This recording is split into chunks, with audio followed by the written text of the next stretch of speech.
case briefs, and so much more. LSData's got what you're looking for.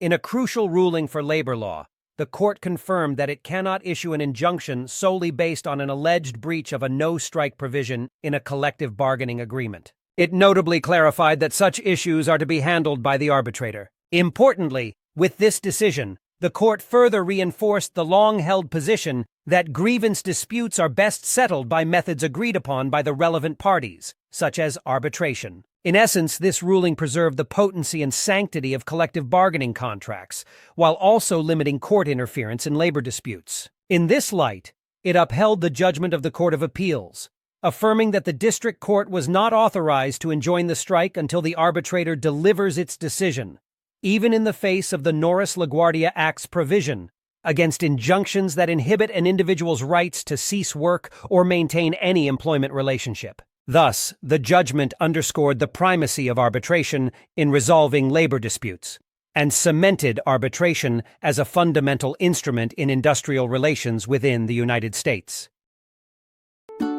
Case briefs, and so much more. LSData's got what you're looking for. Visit LSD.law, elevate your mind. Leave the stress of class.